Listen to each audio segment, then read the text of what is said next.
I interviewed Betty Bowman about her experiences in World War II. Betty told me that she was born in Washington, D.C. After high school, she attended the University of Maryland with a degree in home economics. With the encouragement of her father, she attended Cornell to get her master's, and after she finished her schooling, she had a teaching interview in Georgia. She told me about what happened with the interview and about meeting George Bowman, her husband.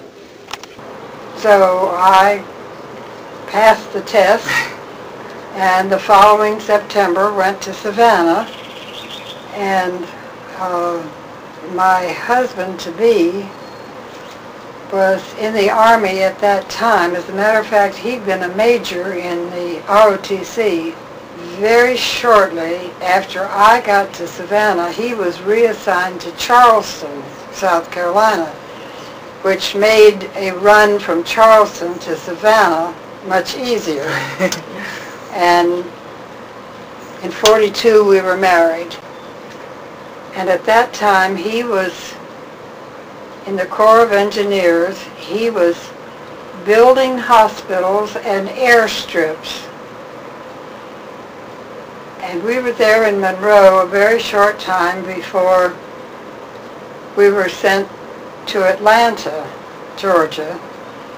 And he was in the main office of the Corps of Engineers in Atlanta and spent the rest of the war until 45 right there. Were you worried that he was going to get shipped? 3 times he had all the shots ready for an overseas assignment.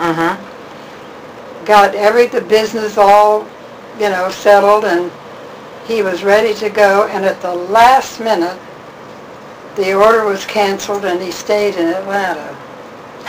Bet you were very grateful for yes, that. Yes. One of my favorite memories is his calling one day and asking if he could bring a fellow officer home for dinner, because his wife was out of town and he was kind of struggling. And I said, well, I'd be happy, but I only have 1 meat coupon left.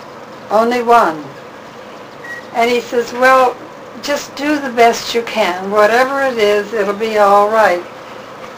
So I went to the store and said to the butcher, what can I have for 1 meat coupon?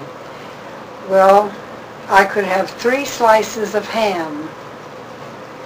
So I said, fine, I'll take it. So I take them.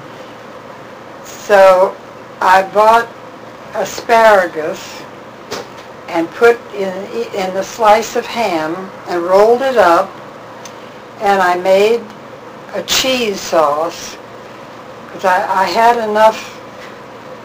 I think I had to give something for the cheese, I'm not sure, but I remember making the best cheese sauce I could, and that was our entree.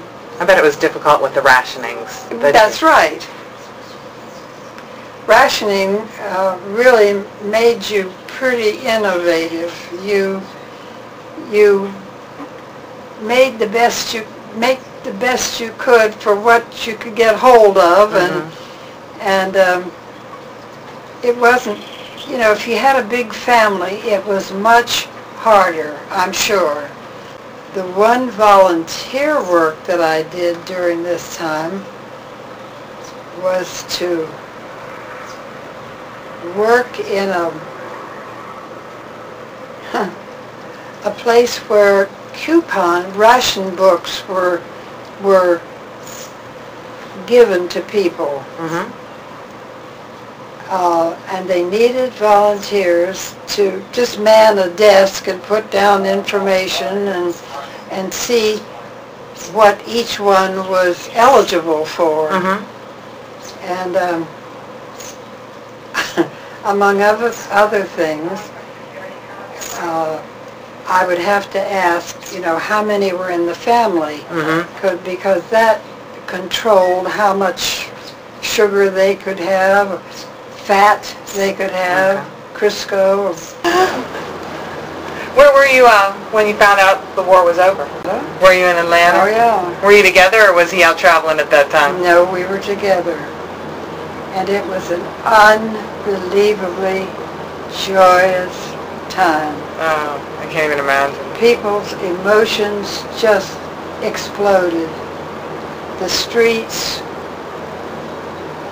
were filled with people, and it was just a kind of joyous release of stress that you just can't imagine unless you've lived through Yeah, it. I can. Thank you so much, Betty, for sharing your stories with me. I had a wonderful afternoon talking with her. She is a kind and beautiful person. Her stories about World War II taught me a great deal. Thank you.